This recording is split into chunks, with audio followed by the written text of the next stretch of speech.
One of the most well-known and compelling arguments against God is the problem of evil. The problem of evil is used by philosophers to argue that an omnipotent, omniscient, and omnibenevolent God cannot exist. If God really is omnibenevolent, then why is there so much evil and suffering in the world that we inhabit? Can it be the case that God cannot make this world of tragedy and murder any better than it is? If a better possible world could exist, then why isn't it the world that we live in? Throughout the history of the problem, it has been split into two variants: the logical problem of evil and the evidential problem of evil. The logical problem of evil leads to arguments that state that the existence of evil means an omnibenevolent God either cannot exist or cannot be all-powerful or all-knowing. Typically, philosophers have responded to this problem with theodicies, or defences for the existence of God. They point out that moral evils, such as the evils we experience due to other people's actions, may exist because of the free will that God has granted us, or that we may experience suffering so that our souls can be forged into stronger and more virtuous beings. While theodicies have been relatively successful at defending the logical possibility of an all-loving creator, the evidential problem of evil still remains.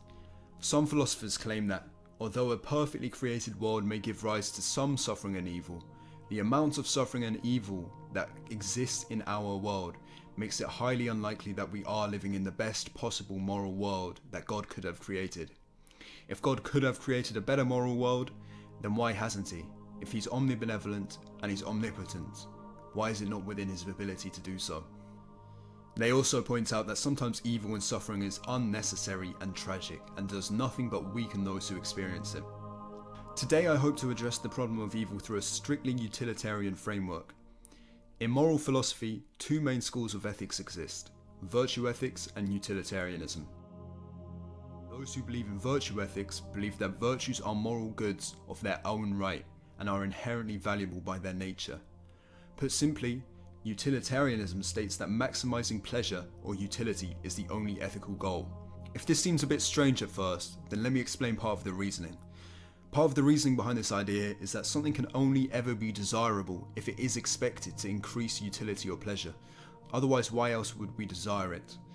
Take it to its extension, and the only ethical thing that we can ever desire is something of a similar nature.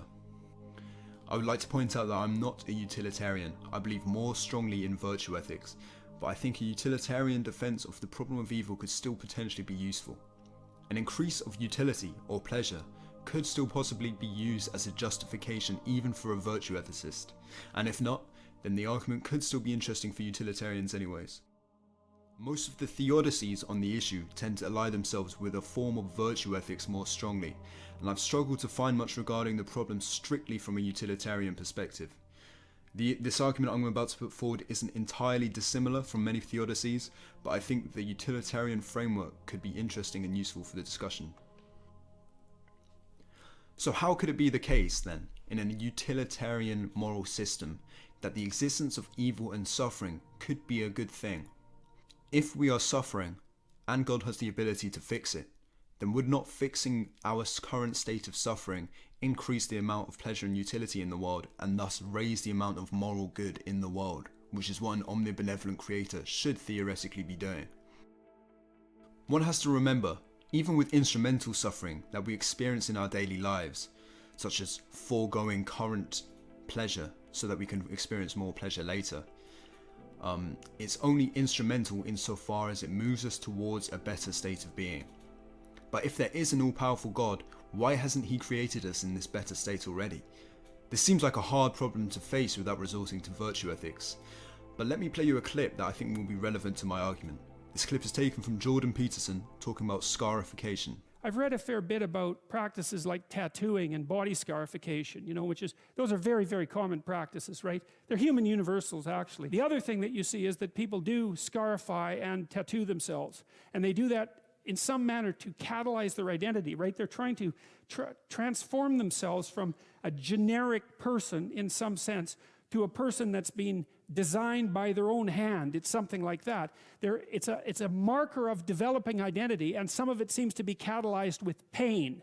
The modern people who tattoo, but one of the things you do see, that people who have a tattoo do report, is a couple of things, is that the pain is actually necessary, and that the pain is actually something that seems to establish something like a memory. So, well, it's a memory because of the pain, because you bloody well remember things that hurt. But it's also a memory because it's actually etched on you, right? It's not something that you can just abandon and forget. Now, I thought this was amazingly interesting. To many, I'm sure scarification could seem close to barbaric, but to those who practice it, it is a means of catalyzing identity, the pain being a necessary component of the new identity. The dilemma with utilitarianism and God's goodness is as follows. Why hasn't God created us in an already perfect state where everybody experiences the maximum amount of pleasure constantly? In an attempt to provide a possible answer, let me ask you to imagine the times you've been most proud of your achievements. We are proud of what we have done when we have most stretched ourselves and sacrificed the most to make the best of our situation. The difference between winning an award after putting on the performance of your life and winning after snubbing another candidate is clear, or at least it should be. There is a feeling of satisfaction associated with genuine, deserved accomplishment. In a way similar to scarification, the pain of the sacrifice to make the work go into that award-winning performance is what catalyzes the positive identity of being the winner of an award. Just winning the award is only part of the equation. Now, many philosophers who have defended the problem of evil object to this justifying the need to toil and suffer to achieve in the first place. They would rather there not be a need at all to stand up to a tyranny in the first place, or to train for a boxing match, or to donate an organ. All these things that typically bring us pride and pleasure, and this reasoning is fair enough. But we can still take this fact over to the problem of evil in a way that won't lead us into these objections. Now for a second, imagine the possible future that could exist in a religious landscape. It could be the case that animals who are suffering could transform the world into a place that resembled a paradise, or the state of maximum pleasure from the utilitarian perspective. Many religions describe this in their own way. Perhaps the creatures who inhabit such a place would no longer even resemble humans. Would there be reason for these spirits, in the perfect state of creation that they find themselves in, to feel a sense of pride in their condition? Not just because of the state that they occupy, but because of the evil and the adversity that they had to conquer in order to get there. Let me paint two scenarios side by side for a second. In the first scenario, God has created a world where the beings in it occupy an environment that provides pleasure in almost every way imaginable. In the second, God has created that exact same environment, but its inhabitants are aware of the fact that it was due to their commitments that they brought it into existence. Would a positive sense of pride not almost be an inevitability? Would this not be added on top of the current feelings that they were experiencing? In other words, the pain of the past, of all of human history, has catalyzed an identity for these beings that brings about a sense of pride and completeness. In other words, the amount of pleasure that these beings experience can increase by the fact that the past was worse. Not only has the highest possible state of pleasure that anyone can attain be improved by this, but also the amount of time that it is experienced by everyone is eternal. Such states are often described as eternal in religious language. Any increase of pleasure here, however small, would have its existence drawn out across eternity, and increase the amount of pleasure in existence across time. Such a state is perhaps a more distant reality than anything else, and a natural feeling it could stir up is that this world is unfair, that we find ourselves so far away from a perfect state and we are suffering when we could be in a better state altogether.